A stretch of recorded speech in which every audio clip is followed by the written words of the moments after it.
life slowly gets tougher and harder. Living in a situation where people nowadays can't even provide for their personal needs. The same case to education, facing this what we call challenges.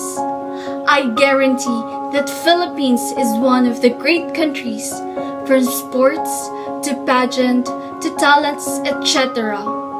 Yet, it is also one of the unstable country, especially when pandemic arises, that even education should adjust to this situation.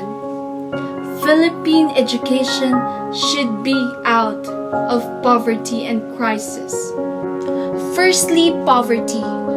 Learning poverty in the Philippines was pegged by the World Bank in 2022 at 91%, which means around 9 out of 10 children aged 10 struggled to read simple text.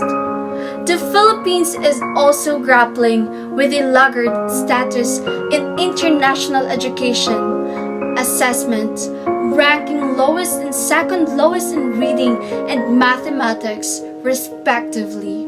The World Bank study found that 66% of teachers observed in the Philippines had a medium-low use of effective teaching practices, 19% had low use, and 15% had medium-high use of effective teaching practices. Proven, no share of teacher was observed having a high use of effective pedagogy. Moreover, admission into pre-service education programs and recruitment into teaching jobs often lack selectivity. And yes, even where countries have formal criteria for teacher selection, those criteria are not often followed, with political factors playing a role in recruitment that causes education fall into poverty. Secondly, crisis. Following a series of consultation, an advocacy group on Monday, May 29, unveiled the current state of Philippine education and called on stakeholders to address the most pressing issue which contribute to crisis that the country is currently in.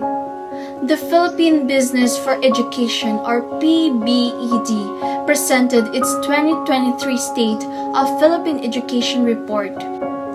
A result of the series of consultations with students, parents, teachers, school heads, industry experts, and government officials at the Shangri-La, the fourth in Taguig City, PBED identified the most pressing issues that haunt the country's educational system. Declining mental health among students and teachers, the lack of support for teachers, the culture of mass promotion of learners, and the absence of accurate, timely, and consistent assessment. We can really say that when it comes to education, students are one of the most affected individual, and we cannot ignore the resistant challenges, particularly the learning crisis. These challenges urge us to redouble our effort and push for a better education system. Del Rosario stressed that it is imperative that we can address the challenges hindering our education system for reaching its full potential. The presentation of the country's current state of education was the highlight of this year's annual membership meeting.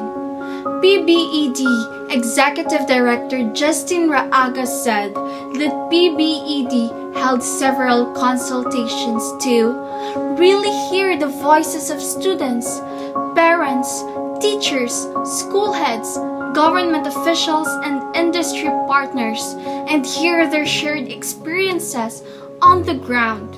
In conclusion, education is now in danger due to some unexpected happenings. We should continue on addressing and resolving the challenges that education is facing right now. Because education isn't just about knowledge, it is about values, love, and care. It is about the foundation. It is about the future.